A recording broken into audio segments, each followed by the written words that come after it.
Hey, horror heads! How you guys doing? What? You Babadook! Oh, now you've decided to interrupt me at a different point? For now. Did you say Babadook? Yes. Why can't you just be normal? Ah! Babadook is a horror flick, guys. Yeah, and the kid in it is the most annoying part of the movie for the first hour. He really fucking is.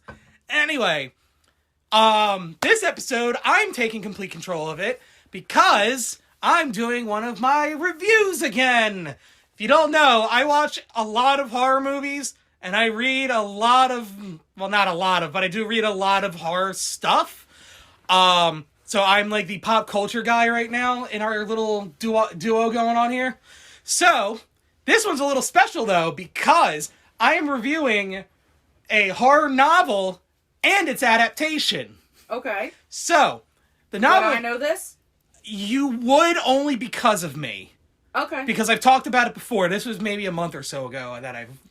Yeah, I don't remember yesterday. Barely, yeah. So anyway, the novel and movie I am talking about today is My Best Friend's Exorcism. I'm sure you vaguely remembered me talking about it. I think so, yes. So anyway, the title that I have written in my notes here is My Best Friend's Exorcism, a review and comparison. Okie dokie. So, for those of you that don't know, which is probably a lot of you, because I doubt I doubt most... I think I saw... Was it... The movie came out recently. Okay, so I did see it on TV. You might have, because you might have seen like a trailer for it, because it came out on it's on Amazon Prime. Yeah, I think I did. Anyway, so for those of you that don't know, My Best Friend's Exorcism is a horror novel by the writer Grady Hendrix, who I thought actually was a woman at first. Turns out it's an old white guy. Grady, you thought was a woman? The novel is about two girls. I thought that it would have been a woman writing about it. Oh, yeah. Because a guy's not going to know the plight of womanhood. True. So anyway, it's about these two best friends named Abby and Gretchen, who met at Abby's ET-themed 10th birthday party. Gretchen was the only one to show up to it, by the way, because everyone thought Abby was a weirdo because she liked E.T. If you haven't guessed, this story takes place in the 80s. Okay, so my time frame. Yes. In fact, the story takes place in 1988, the 10th birthday... Oh, I was graduating high school. God damn, I just showed my age. The birthday segment in the beginning takes place in, I think, like 82 is when I think it was. But yeah, the main meat of the story takes place in 1988. Excuse me. And explores their friendship, like... It literally starts off with how they met, how they became friends, and it just, like, it builds on it. Like a normal movie. Like what you would expect a story to be. Right.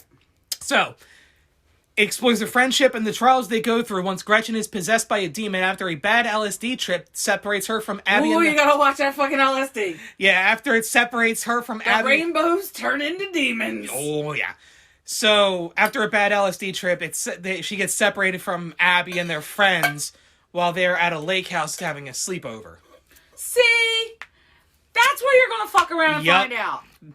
Yep. LSD, lake house, sleepover.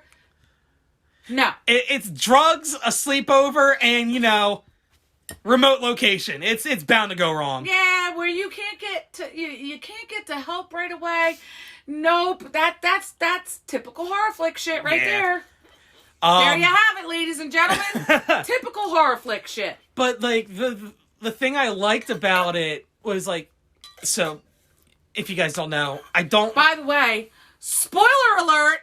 Oh no, I've tried to keep this as spoiler free as possible. Okay. But for those of you that don't know, I read more comics than actual novels, so this is definitely going outside of my comfort zone a little bit, especially since I didn't technically read it. I listened to it on Audible, not a sponsor. Same thing.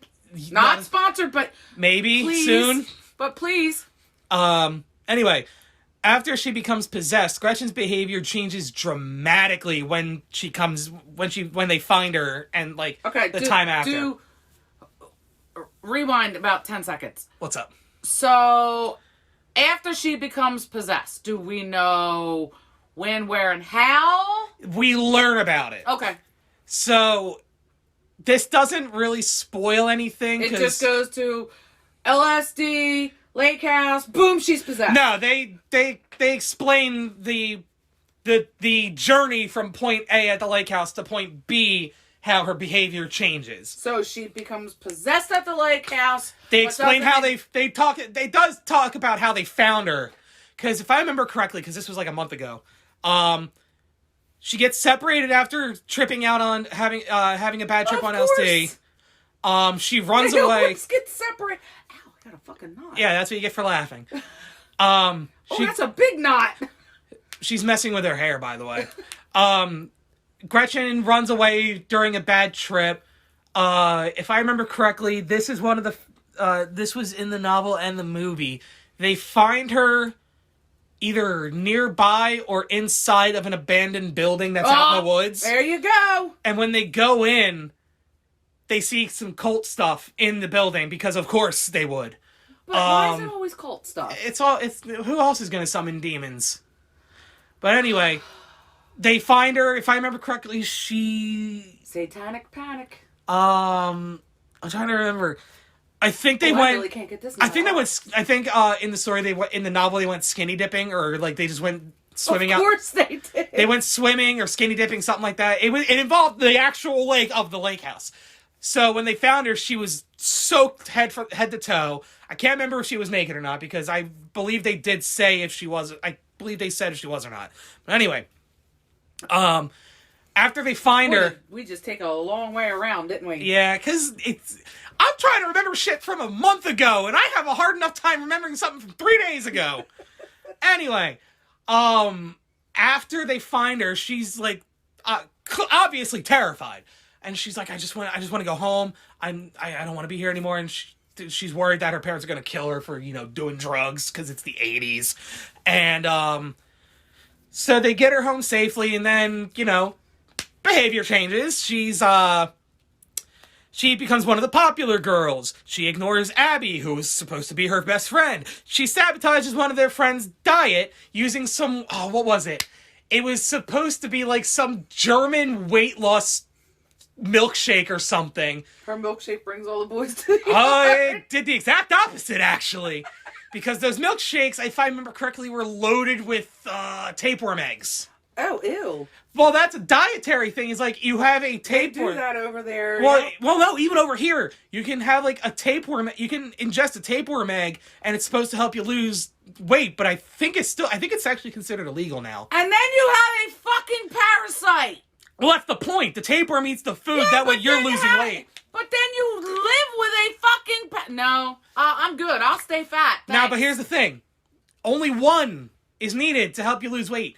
These things had, like, multiple tapeworm eggs in them. Plural. More than one. Which can kill you. Yes, which it was doing to their friend. Oy. And then there's like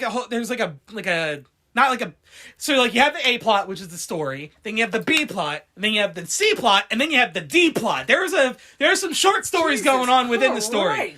So like one of their friends had a thing for, I think it was their guidance counselor / teacher, and in Gretchen 2.0, she basically manipulates that situation to the point where their friend almost commits unalive by jumping off a building. Oh no. We don't like the unalive stuff. But this is probably one of the only spoilers I'll try to do. Spoiler alert! Abby saves her. Okay, well. But anyway, normal shit. High school drama. Oh yeah, hormones are raging. So are the demons. But... Demons! During like a mandatory school event, Abby and the rest of the school are introduced to a trio of Christian bodybuilders known as the Lemon Brothers. Oh. And one of whom, ironically named Christian, his name is Christian Lemon. Yeah, I know. I thought it was funny too. My bad. he's one of those people that has, like, the sixth sense. He can sense these kinds of things. Right. So, they actually... got the gift. My granny calls it the shine. So they do show it in the movie as well as the novel, which, you know, I liked. They showed that he sensed something was off with Gretchen. Right. So after that, shit starts going south quick after that whole after he senses bullet point, yeah. So Gretchen stops coming up to school because now her health is deteriorating rapidly. Like, and she does or does not have the parasite. Gretchen is the possessed one. Okay. Yeah, I didn't know if she was I didn't know if she had, like, no, Gretchen double is your pleasure, double your not fun. No, she wasn't double dipping. Gretchen is just possessed by a demon. I forget the friend's name, but the friend is supposedly, like, not like a fat girl or a husky girl. She's just... The nice term is thick. With 2 C's. Anyway, yes. She was just built. Like, she had, like, a bigger athletic build. She was big-boned. Yeah. In the movie, they actually make her seem like she's just, excuse me, a bigger athletic girl. Like, she's not... Well, like a softball player. Yeah, pretty much. Or a lacrosse player. Yeah, because, you know, they're some big girls. Yeah, they some big girls. But the friend was self-conscious. Big girls in a good way. Yes. But because of her build... We're all about body positivity, people. Yes. As in, I'm positive my body is horrible. No. But anyway. Well, we all need to go on a diet. But anyway. My bad. I forget the friend's name, but she was self-conscious about her size because, again, she's a big muscular girl. But she's like, I wish I had a scrawnier body like you guys, because then boys would find me attractive, because that's all teenagers cared about. Especially back in the 80s. I mean, look, realistically speaking, society puts this unattainable... Oh yeah, media is to blame for all of this, but that's beside the point. Even the people that put these beauty standards on people don't look that way. No. That's just people pushing their own agenda, but I digress. After all this stuff goes down, and, you know, Gretchen is, you know, her body starts to break down because of the possession, Abby contacts the... Is there anything going on with her? Like, is she seeing shit? Is she climbing up walls? If I remember correctly, her head spinning around. If I remember correctly, she has outbursts, and which could be considered like ADD shit. But her body, like her skin and whatnot, was losing its glow. She getting like the gross pustules and shit. From what I've heard, this gave me out. Yeah, but it's like when I say like. So okay. It couldn't just be considered behavioral. Yeah. So when I say a person's body is breaking down because of a possession, think of stuff like The Exorcist or any other demon possession movie, like The Conjuring, where the mother kept getting the random bruises because of it. Gotcha. Basically, the cracked, pale skin. It wasn't just a behavioral thing. No, it was a physical thing, too. That could be brushed aside as behavioral. Yeah. All right. So, after all that stuff happens, Abby contacts the Lemon brothers because, yeah, I know. Get it out of your system now. I'm probably going to laugh every time you say it. So, after she contacts them, Christian agrees to perform an exorcism on Gretchen to help save her. Just because he's Christian, he thinks he's qualified. No, because he has the gift. No, because he's helped his father with exorcisms. Because his father... Oh, they're that level of Christian. Oh, okay. Yeah. Father Lemon did his own exorcisms in the day, and his sons would help him out, but Christian was the one that was... Such an asshole, I'm so sorry. But yeah... The father would perform performing exorcisms back in his day. I am not downing. She's not downing Christianity. She's downing the fact that their last name is Lemon. Yes, it's funny to me. But anyway, the father performed exorcisms. He had his sons help him out. Christian being the more susceptible one to this level of paranormal. He's got the shine. Yeah, being the one that's more susceptible than the others to the paranormal stuff. He's like... I helped my daddy with this kind of stuff. Hold up, though. But for real quick. Typically, Christians and Catholics think that any type of empathic or psychic abilities is demonic. Yeah, but they make exceptions. I mean, look at the Warrens. But she was not Christian. Her husband was. Yeah, and they still made the exception. True. He wasn't... I mean, Ed Warren wasn't ordained as a minister, and yet he was still allowed to perform exorcisms. Well, he was also a demonologist, wasn't he? Yeah, but All that's what I'm saying.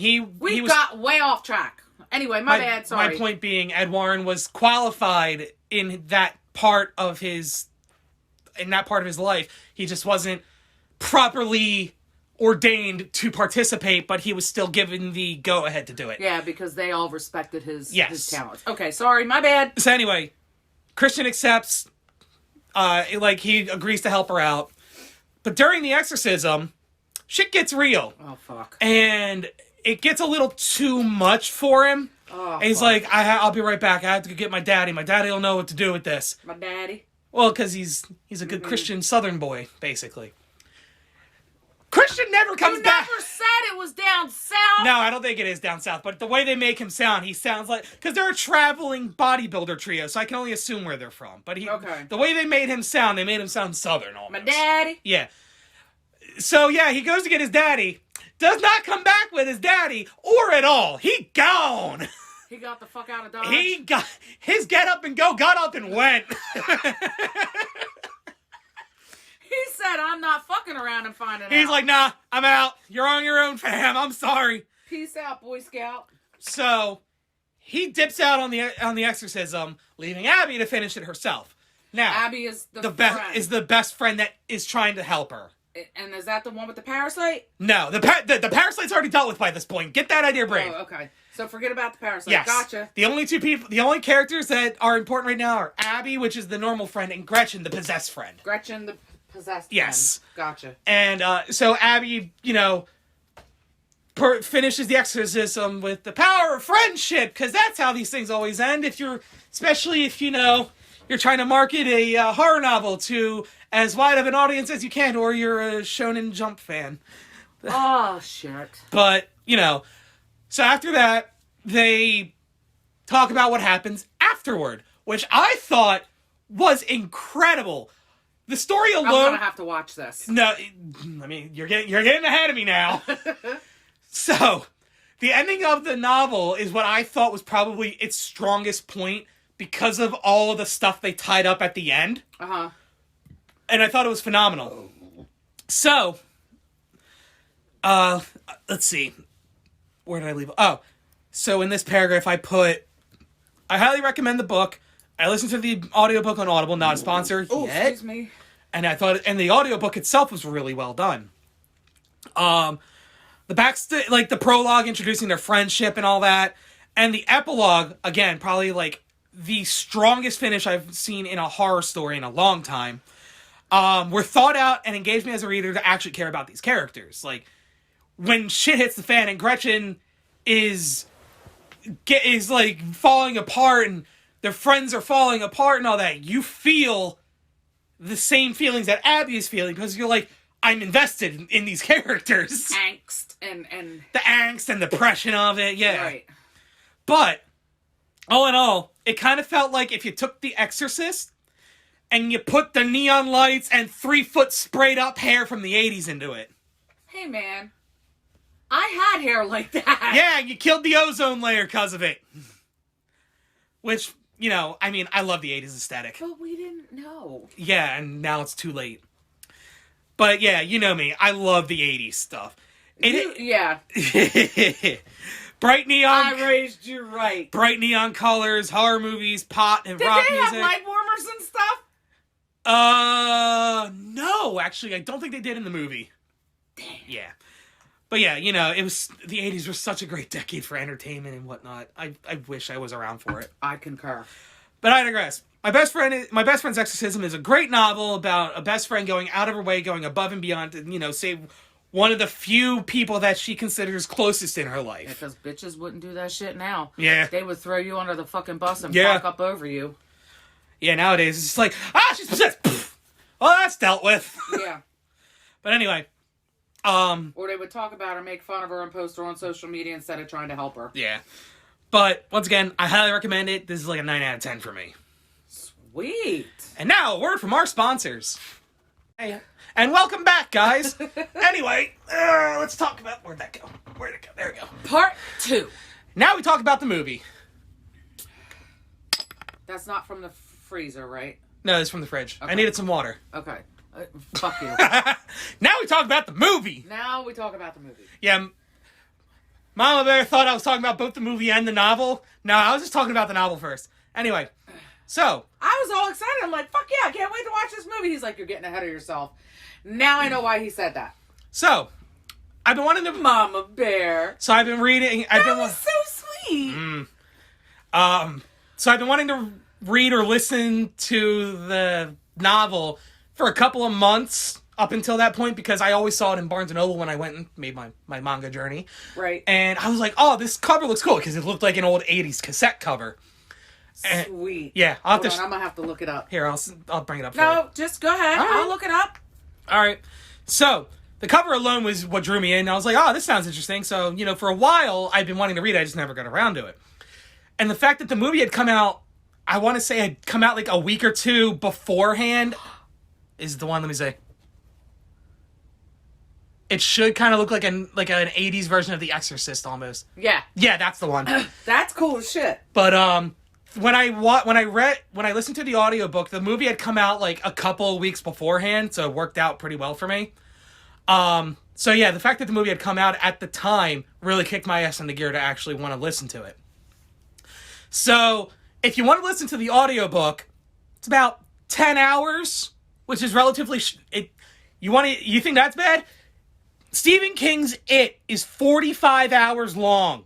That is almost 2 days straight. Well, It is a very long movie. Yeah. I mean, they broke the second one up. They broke both versions of it into 2 movies. Yeah. But anyway, I digress. I mean, I listened to all of my best friend's Exorcism in 2 days through 2 shifts at work. So the audiobook's about 10 hours. If you just listen to it, it gets done in a day. The movie is about 90-ish minutes. Okay. Now, I know they have to trim down the novel to make it into a cohesive movie. But 90 minutes felt a bit too short for me for this movie. Well, especially after listening to the book. Yeah. It felt listening to the book. It felt too short for this story specifically. Was there like stuff that you felt should have been included that wasn't included? Yes, 100%. That's usually how it goes. This is one of the few times where a horror comedy in the movie's case. See, they fucked it up. I mean, the horror comedy, what doesn't bother me, you'll see. I have my grievances in here. All right. A horror movie / horror comedy movie would have benefited from like an extra maybe 15-30 minutes of runtime, because that Oh, excuse me. They jumped right to where they're already best friends. They completely skipped the entire prologue where how they meet, the character development from when they're younger, how they became friends, why they stayed friends. That's kind of important. Yeah. They skipped to basically right before the slumber party in the lake house. No, you need that. Exactly. Which is why I say they jumped right where they're already best friends, about to go out to the lake house with their friends. I felt like they could have dedicated at least 5 minutes, just do a quick rundown like, hi, my name is Abby. When I was 10 years old, I had a ET-themed birthday party that no one showed up to, except for this one girl, Gretchen. Because of that, we became best friends. And that's literally all you need to do. Yeah. Like that short breakdown, maybe some B-roll of, the two kids playing. You could do a fade. Yeah. Yeah, have the whole, stretch it. Anyway. I agree with that. At the top of the movie to show how they met and how they became fast friends. But no, that would make sense. Oh, shit. If I remember correctly, they did change up the order of events from the novel to the movie, which, yeah, I guess. They changed up the order, and then as I was reading my breakdown of the novel, I had actually just remembered something else they changed for the movie. So, the girl that was about to, skydive without a parachute, about to bungee jump without a cord, unalive herself, go by way of Frogger, basically. Wait, did you just say skydive without a parachute? Yep. I also said bungee jump without a cord. But anyway. Wait. Still got to process that one. Frogger? Yeah, because splat. I fucking can't. You need a minute to process all that? No, it's just funny. I was waiting to see if you had another one. No, that was all I could think of off the top of my head. They were good. Thank you. So they changed up how she would have died in the movie. Because, might have been a bit too dark. So instead of her, being forlorn and, pushed away from the person that she had feelings for, i.e. the guidance counselor or teacher or whatever, they made her have Which is dark in and of itself. Yeah. They gave her a nut allergy in the movie, and Gretchen gave her some kind of, snack. Hold up! Basically, I'm not even going to say what I was about to say. So, they took it from bungee jumping without a cord and unaliving herself to a nut allergy? You know what? Fuck it, I'm going to say it. She almost got nutted to death, yes. Oh my dear sweet mother of pearl. So yeah, they took what would have been a very dark but powerful moment in the novel and was just like, yo, this bitch allergic to nuts. It's not funny. It's not, but I make it sound funny. People who are allergic to nuts can never enjoy peanut butter, and that really sucks. But it's not like if you're lactose intolerant and you go out of your way to eat cheese. That's a big jump. Yeah. Ooh, see what I did there? Yeah. Didn't mean that, but that really is it. That's a big difference to go from that to. Now let's see. What does that put me at? 2 of the grievances that I have with the movie. Okay. Out of I don't even remember how many. Okay. So. The order of events changing up doesn't bother me. They make it more cohesive for the movie. It's whatever. They do that. But the fact that they changed one of the key moments of the movie... Pardon him. ...is what bothered me. But I guess it was okay to show a girl, dying of a parasite. By the way, in the movie, they actually did that scene, that whole C-plot. They did that pretty well. And it was really gross how that ended. That's gonna skeeve me out. Yeah, if you want, we'll get to it. So, where was it? Okay, so. Elevator music. Yeah. Sorry, I was looking over my notes. So they kept in the milkshake plot where brings all the boys to the yard. Sure, with the tapeworms, but the friend was like, "Oh man, if this was in the novel and in the movie." Oh man, these milkshakes or smoothies or whatever, they might have been smoothies. I don't. It doesn't matter. I don't remember. They're drinking worms for fuck's sake. These are making me. I'm dropping weight like crazy, and she keeps chugging them. In the novel, they don't. I think they go into detail, but in the movie, they made it real apparent. She basically looked pregnant with the amount of tapeworm she had in her.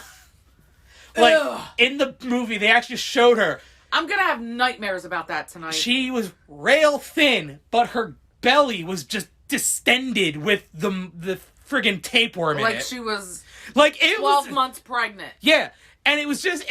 And the way they did it in the movie, it was a single massive tapeworm. Yeah, but it don't work like that. It doesn't, but this is a demon movie, so it doesn't have to work like that. But aren't tapeworms male and female, and one worm can just consistently reproduce? No idea. I don't keep up with that shit, because it's gross. It is gross, but I think that's how it works. But anyway, go ahead. And they kept the part with, I'm not even going to say it because you're going to laugh, with the Christian bodybuilder brothers. They kept that part in, and they... So wait, were they sweet guys, or... No, they were a little sour, if you ask me. But they kept that in. Was their favorite drink lemonade? Nah, it was actually Dr. Pibb. And yes, I know I said Dr. Pibb.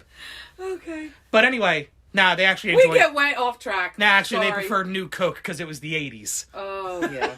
That shit was terrible. But go ahead. They kept that part in with the assembly! That's the word I couldn't think of! Assembly! God, that was bothering me all day! because I was just like, mandatory school thing. Yeah, I wound up just writing mandatory school event. I meant to say mandatory school assembly. Okay. Finally! Moving on. So they kept the assembly in, and they actually were able to translate him sensing that something was wrong with Gretchen into the movie pretty well. With his juju. Yeah. How they changed up that whole bit too, where I think Abby worked basically at an Orange Julius. I loved Orange Julius. That was like a yogurt thing, right? It was, and like drinks. So yeah, I think she worked at like an Orange Julius or something. They made the best orange creamsicle milkshakes. Fucking loved it. You're showing your age again there. Shut your hole. But she worked at like an Orange Julius or like... Oh my god, I am so sorry. The movie-safe version of an Orange Julius. I don't remember if they got the rights to say it. But the youngest brother, Christian, was like, you had these yogurts, they're delicious. So he was like a yogurt addict because of that. And instead of, convincing him with like, my friend Gretchen's dying, I can see it in her face, I can see it in her mannerisms and all that. She's like, yeah, I can give you like, I don't know, free yogurt for like a year. I'm in. I'm like, that's dumb, but whatever. And then they changed up the exorcism scene a little bit. Instead of like, I'm going to go get my dad, he'll know what to do, he can come help us. And then he gets the fuck out of Dodge. He still gets the fuck out of Dodge, but he's just like, nah, you're on your own. He doesn't even like try to hide it. He doesn't even get his dad? No, he don't even say he's going to get his dad. He's just like, I'm out. Nope, can't do it. But the way that they changed... He ABC'd his ass out of there? But the way they changed it, like, I don't like the fact that they made it like, he's a big old... How do I put it? He's a big old baby puss. He's, He called me that not long ago. Oh, yeah, on Thanksgiving I called Mom a little baby puss. But that's beside the point. Excuse me, guys. Allergies. That is... I am sorry. Oh, I was going to say, that is your snot break, brought to you, but not really, by Kleenex. Puffs Plus with lotion. Ah, there you go. But anyway. Not sponsored.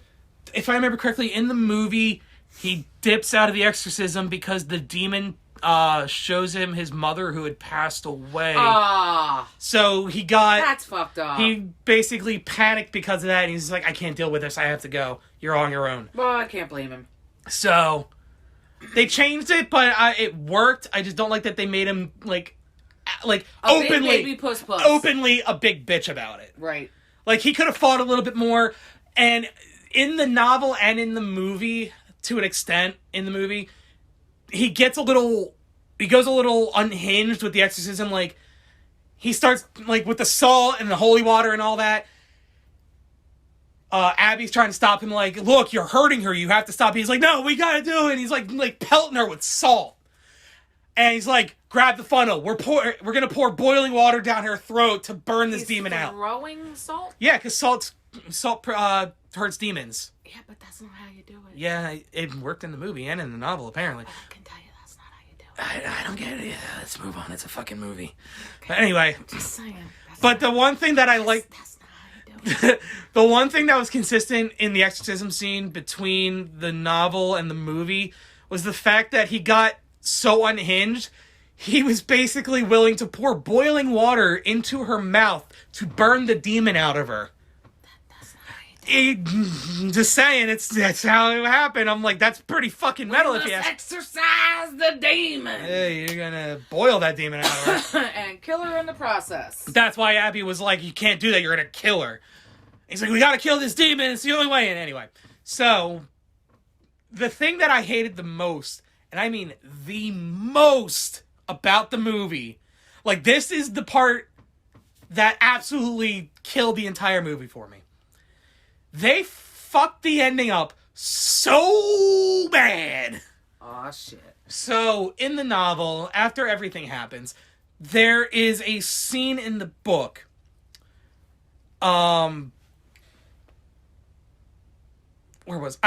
of the things that they happened in the novel, it had a lot of emotional weight to it. Okay. Because you're like, holy shit, this is all gonna happen after everything Abby just went through. Right. And, yeah. They cut that part out of the movie. which pissed me off because I was like, I wonder how they're going to do this scene. They cut that out of the movie. They changed, you know what they did in place of cutting out the entire epilogue of the novel? My Son's Italian is coming out. His hands are moving a mile a minute. So, you know how, like, in 80s movies, they did the where are they now thing, where it's basically like a still frame plus text on what happens later on in their life? They did that shit in this movie. And that wouldn't have bothered me if they kept it consistent with the freaking book, which they didn't. For example, how they changed Christian from the novel to the movie. In the novel, I don't want to say it because it spoils it. Just spoiler alert. All right, fine. Spoiler alert. In the novel, Abby is tried for all the things that happened while Gretchen was possessed. So Abby was being put on trial in court, like an actual court, for all the shit that Gretchen did. Because Abby was blamed for it because of Gretchen. Christian comes in with the save and is like, this was all my fault. She had nothing to do with it. Her friend is injured because of me. Everything that happened, it was my fault, blah, blah, blah. So they fucked her up. Oh, yeah, Gretchen was banged up during that exorcism. Like, she had burn marks and welts from the salt and the holy water. Okay. And Christian took all the blame for it. Okay. Which I was like, yo, he coming in for clutch. They're about to make me... This book is having me crying up in the club right now. And I was like, yo, that was sick. And then later on in the epilogue, I forget how many years passed, but Abby goes and finds out where Christian is at that point, and she goes to visit him. And, you know, they're catching up, like, she's like, you might not remember me. You helped me and my friend. He's like, of course I remember you. I'm just so glad I was able to help your friend out now that she's, you know, safe and not, you know, in the clutches of Satan. And he's just like, she's like, I'm so sorry what you had to go through. And he's like, honestly, everything I went through means nothing compared to... He was in jail? He was put in jail and all that. Okay. I forget how long. But he's like, everything that I went through means nothing compared to what I was able to do for your friend. Right. Which I was just like, huh. Hit you right in the feels. God, I felt my heart beat for a second. So they cut that out of the movie. Ah. See? Exactly. Balls. So, like, I'm fine with the Where Are They Now segment that they did. Especially, but they didn't keep anything from the novel's epilogue in that segment. Instead, they're like, Christian became the CEO of his favorite yogurt place because he loved them so much. And he joined the company and that was his Where Are They Now segment. If they did the still frame of him with the text that it said, Christian took the blame for everything that happened to Gretchen and Abby. He was sent to jail but was released so many years after, blah, blah, blah, all that stuff. I would have been fine with that. That would have been perfect way to do it. Because, again, it's a 90-minute movie. If they did that segment, I would have been fine as long as they fucking kept it with the book. And in the book... But they did not. No. But in the book, spoiler alert, they show Abby and Gretchen meeting up every so often over the years to, you know, catch up. So they kept in touch. Yeah. They kept in touch. They visited each other, even though I think Gretchen moved out of state at one point because of her, like, everything that went on. Her family didn't want her around the area.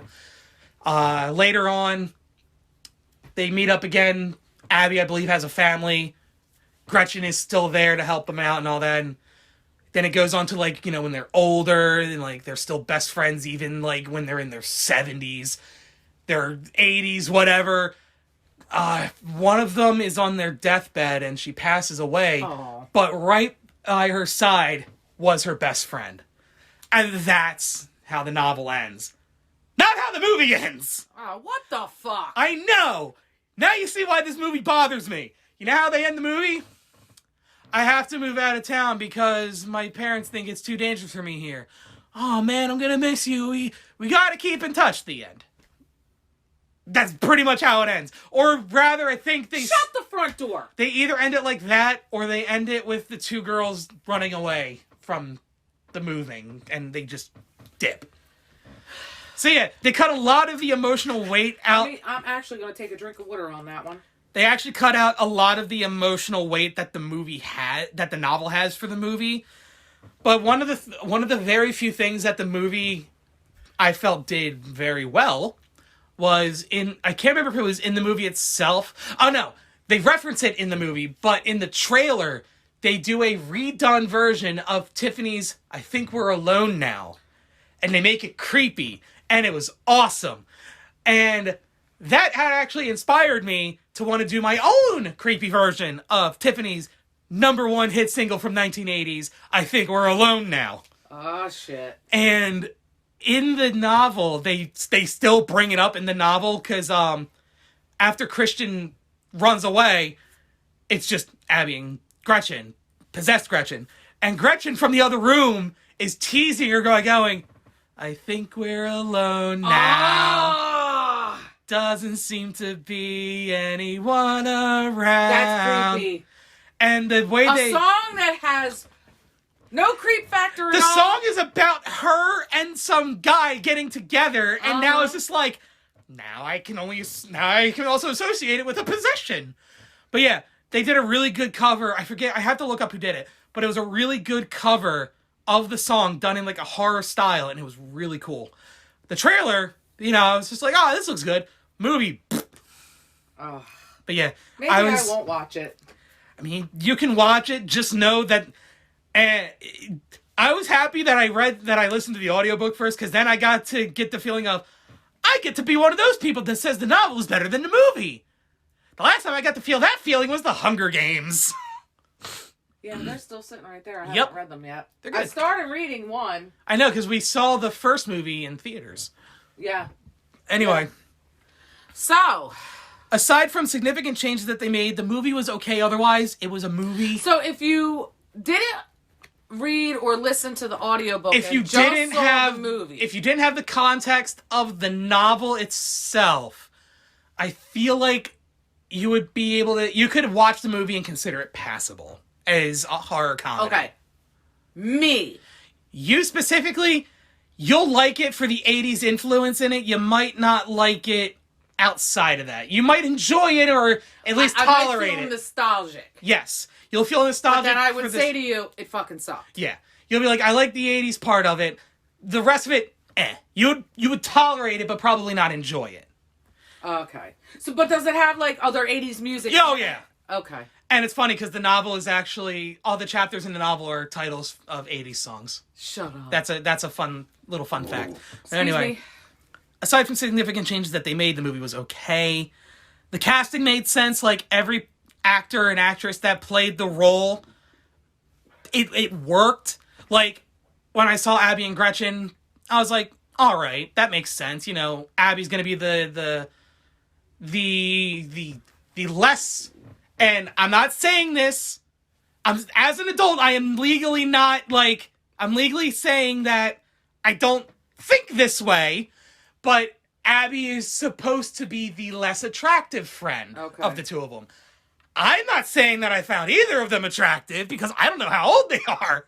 True. Oh, so they were young actresses. Yes, they were. At most, but even now, you could look 15 and be 25. That's what I was about to say. At most, those girls were probably 20. At most, they were. Because if I remember correctly, Abby was played by what's her name, Elsie Fisher. She was in a couple of movies. I believe she was in Hereditary as the little sister. Okay, I did see that. She was also in Bo Burnham's movie 8th Grade. And I think... Oh, wait, no, she wasn't... I'm thinking of someone else. She wasn't regardless. But yeah, she was supposed to be the less attractive, less cool friend, while Gretchen was the pretty blonde girl. But those casting make sense. When I saw the Lemon Brothers, I was just like, okay, those guys make sense. That they look like they would be these people. Right. But yeah, casting made sense. The changes did not make sense. I would give the movie like a 5.5, 6 out of 10. Oh, wow. If I didn't have the context of the novel, I would probably have given it maybe like a 7. Not much better, but yeah, with the context of the novel, I was just like, this movie was a train wreck. Fuck. Yeah, it was a rough. That's probably the worst review you've given so far. I love horror movies. I love the schlocky, like, this is supposed to be goofy kind of slasher film. I love when a movie deeply disturbs me. What I don't like is when a horror movie bores me sometimes. Yeah. Or if it's based on something, if it doesn't stick to the source of it enough. Which this movie did not. To me, at least. Like I said, the biggest misstep was cutting out the prologue and the epilogue of the novel. Those were, like, the biggest things of that book. Very important part. Yes, and the epilogue was my favorite, not because the novel was over, but because it gave more weight to the characters. It gave more weight to the situation they went through. He's actually, like, holding his heart, like, I missed that part. Yeah, I did! But yeah, book, good. Movie, eh. Book, very good. V, good. 9 out of 10. Good book. Very good book. Def recommend. Movie, watch if you're high or drunk. That might be a good way to enjoy it. Oh, my. Well, guys, that was Mark's, he's trying to calm down now. That was Mark's, review. That was me ranting about my best friend's Exorcism, both the movie and the book. Guys, read more horror novels. They're way too underrated. And don't forget, Stephen King is good, but look for indie stuff too. All right, guys. Thank you for listening to Horror Culture Aware. We grow love for all things spooky and macabre. There you go. If you guys have any recommendations on movies or TV shows, books, comics, any recommendation whatsoever, even if you're like, well, why don't you guys talk about this case or this serial killer? Send us a message or on social media. We have Facebook, we have Twitter, we have Instagram. And you can also email us at horrorcultural@gmail.com. Yes. We have many ways for you guys to connect with us. Don't be nervous about it. You know, just get up our asses about this. Right on up there. Not all the way, though. Not like a wedgie or anything. No, like, you know, like a comfortable, tighty-whitey. All right, guys. We love you. Nice and snug. And thank you so much for listening. See you guys later.